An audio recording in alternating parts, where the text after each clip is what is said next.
Kasus penipuan yang mengatasnamakan bank masih menjadi kekhawatiran para nasabah bank di Indonesia. Pasalnya, para pelaku tindak kejahatan saat ini semakin kreatif dalam menjalankan modus operandinya. Berbagai tindak kejahatan digital yang disebarluaskan melalui aplikasi pesan singkat, media sosial, dan juga surat elektronik seolah tak ada habisnya.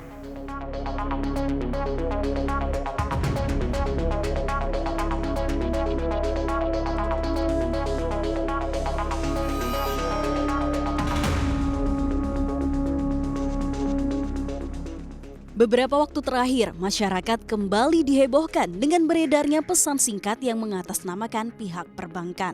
Pesan singkat tersebut biasanya berisi informasi mengenai kenaikan tarif transaksi melalui internet atau mobile banking, pengisian data pribadi nasabah melalui link, hingga modus penipuan tawaran upgrade menjadi nasabah prioritas yang berasal dari iklan di media sosial. Beberapa nama bank besar swasta hingga bank BUMN pun dicatut para pelaku untuk membujuk para korban. Modus penipuan ini kerap terjadi beberapa tahun terakhir, namun hingga kini masih saja ada korban yang tertipu. Bank Sentral Asia atau BCA menjadi salah satu bank swasta yang sering dicatut namanya oleh pelaku tindak kejahatan siber. Manajemen BCA pun telah mengingatkan masyarakat, terutama nasabahnya, untuk waspada dengan berbagai modus penipuan yang mengatasnamakan BCA. Apalagi, Bank BCA sering menemukan adanya kasus penipuan yang terjadi melalui telepon palsu. Penipu mengelabui nasabah dengan menelpon menggunakan nomor yang menyerupai nomor resmi Halo BCA dan mengaku sebagai petugas bank atau telemarketing. Penipu bertujuan mengambil data pribadi yang digunakan untuk mencuri dana di rekening nasabah.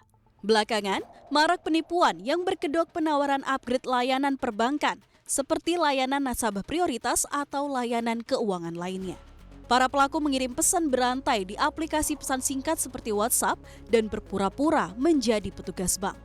Jika masyarakat tak jeli, data-data pribadi bisa bocor dan disalahgunakan. Mengenai hal ini, Wakil Direktur Utama BCA, Hendra Lembong, mengakui perkembangan digital memang tak luput dari semakin maraknya serangan digital. Sebagai upaya melindungi nasabah, BCA pun tengah menyiapkan berbagai strategi. Nah, tentunya dengan semuanya serba digital ini kita lihat makin marak isu cyber di social engineering, di mana mungkin banyak yang mendapat WhatsApp message gitu mengenai upgrade produk atau biaya admin jadi naik, tapi tolong diberikanlah nomor ATM, termasuk PIN-nya, termasuk OTP-nya juga dikasih ke penipu.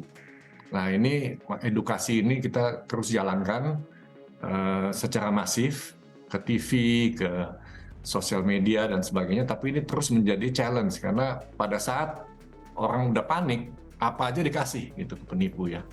Nah, jadi kalau di kita di BCA kebetulan kita langsung implementasi di awal Desember itu face biometric. Jadi kalau ada yang mau ganti handphone atau detailnya dikasih, begitu face bio-nya berbeda, kita akan tolak. Jadi kita juga sangat berterima kasih itu dengan masifnya social engineering ini, OJK juga sangat membantu kita memberikan approval sangat cepat sehingga kita bisa roll out face biometric dengan cepat. Itu langsung turun 90% lebih gitu ya penipuan-penipuan ini di BCA.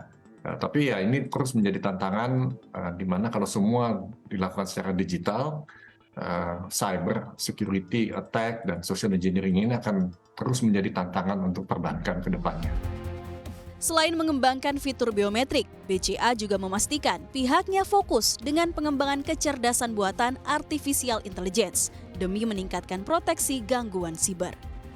Namun Hendra, yang juga menjabat sebagai Ketua Bidang Operation Technology and Regulatory Reporting Perbanas ini mengakui perbankan secara umum memang harus terus bersiaga menghadapi berbagai bentuk serangan siber demi keamanan nasabah.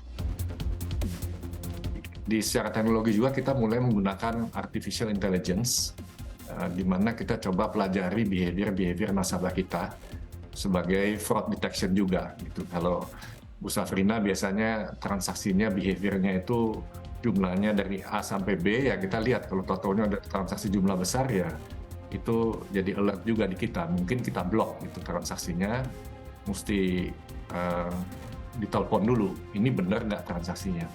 Jadi kita juga sudah mulai memakai artificial intelligence juga untuk membantu kita mengidentify serangan cyber atau fraud yang terjadi.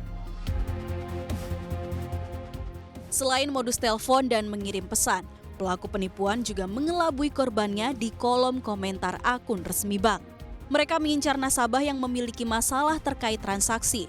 Dengan akun bodong yang dibuat mirip dengan akun resmi bank, korban seakan-akan tengah berkomunikasi dengan petugas bank. Terbaru, tengah ramai yang disebut sniffing. Akhir tahun 2022, viral di media sosial terkait modus penipuan berkedok pengiriman paket oleh kurir jasa pengiriman. Pelaku akan mengirimkan pesan melalui WhatsApp kepada korban dengan mengatakan akan mengirim paket. Pelaku melampirkan sebuah file seakan file tersebut merupakan rincian dari paket yang dikirim. Penerima pesan yang tak jeli akan mengunduh dan menginstal file yang ternyata berformat APK atau file berupa aplikasi yang dijalankan di perangkat mobile. Setelah file terinstall dan terbuka, pelaku bisa masuk dan mengakses ponsel korban termasuk membobol rekening m-banking korban. Dengan semakin beragamnya modus pembobolan rekening bank, bagaimana tanggapan dari masyarakat? Halo, selamat siang Mas. Sebelumnya Mas pernah gak sih atau kenalan Mas gitu dapat telepon dari pihak yang ngaku-ngaku atau mengatasnamakan customer service Halo BCA atau CS bank lain gitu? Beberapa kali pernah sih gitu, ada penawaran atau telepon gitu. Ada beberapa kali lewat telepon, lewat WhatsApp juga ada. Kalau biasanya kalau dari telepon biasa ya, bukan dari WhatsApp gitu, dia nelpon mengajukan penawaran gitu dengan limit berapa seperti pinjol, asuransi dan sebagainya gitu. Untuk merespon biasanya ya saya respon dulu gimana penawarannya gitu. Kalau emang ada intrik-intrik yang udah menjurus kayak hal-hal yang hoax atau gimana ya saya nggak dilanjutin. Kalau biasanya kalau yang palsu itu biasanya dia agak sedikit memaksa ya. Kalau yang asli itu mereka ya melakukan penawarannya secara halus gitu. Kalau yang palsu agak emang sedikit memaksa. Wah, sering banget Mbak. Saya sering dapat telepon dari salah satu bank, itu BCA, nawarin pinjaman, nawarin asuransi, gitu-gitu sih Mbak. Kalau dari nomor teleponnya sih palsu ya. Kalau BCA kan ada nomor tertentu ya, setahu saya sih itu. Ya tiba-tiba ada telepon aja, nggak tahu dari nomor nggak dikenal, ya diangkat. Terus nawarin pinjaman, nawarin asuransi, kayak gitu sih. Ya awalnya sih cuma saya dengerin terus nggak saya respon kembali, saya matiin langsung. Di era serba digital seperti saat ini, kasus penipuan siber memang semakin marak. Sehingga kita sebagai masyarakat harus meningkatkan kewaspadaan dan juga literasi keuangan, termasuk SOP dan juga skema produk pengenalan perbankan. Karena tak jarang, kasus penipuan para nasabah ini dikarenakan rendahnya literasi keuangan di masyarakat.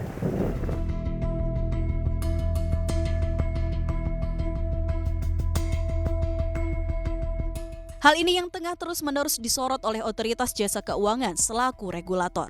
OJK terus menyerukan program peningkatan literasi dan inklusi keuangan sangat penting. Sementara itu, melansir dari data Survei Nasional Literasi dan Inklusi Keuangan pada 2022 lalu, tingkat literasi keuangan masyarakat Indonesia tergolong masih rendah, yakni 49,68%. Sedangkan tingkat inklusi keuangan telah mencapai 85,1%. Kedua data ini menjadi penanda jika kebanyakan masyarakat Indonesia telah memiliki akses ke layanan jasa keuangan yang tersedia. Namun, hanya sedikit masyarakat yang sudah betul-betul memahami manfaat dan resiko dari sebuah layanan jasa keuangan. Padahal seharusnya literasi keuangan dan inklusi keuangan bisa berjalan seimbang, sehingga dapat mengurangi kasus penipuan yang dapat merugikan masyarakat. Karena seiring dengan perkembangan digital, para pelaku tindak kejahatan tak hanya mengincar rekening nasabah di bank, tetapi dana yang tersimpan di dompet digital atau e-wallet pun tak luput menjadi incaran. Lalu, apa yang harus dilakukan masyarakat jika menjadi salah satu korban penipuan modus incar saldo rekening bank ini? Menurut arahan dari Kementerian Komunikasi dan Informatika, jika seseorang sudah terlanjur terjebak modus penipuan ini, langkah pertama yang harus dilakukan segera menghubungi call center terkait untuk pengaduan dan penyelesaian. Kedua, jika ada transaksi tidak dikenal, lakukan permintaan untuk memblokir rekening atau akun Anda. Terakhir, buatlah laporan kepada pihak yang berwenang untuk melengkapi pelaporan dan penyelidikan lebih lanjut. Dalam hal ini, masyarakat yang menjadi korban bisa melaporkan kepada pihak kepolisian, otoritas jasa keuangan, Bank Indonesia, dan instansi terkait lainnya. Perlu diingat, jaga selalu kerahasiaan data pribadi perbankan kamu seperti nomor ATM, PIN, kode OTP, dan lain-lain agar terhindar dari penipuan perbankan. Dari Jakarta, Serliana Salsabila dan juru kamera Muhammad Iqbal, tim liputan CNBC Indonesia.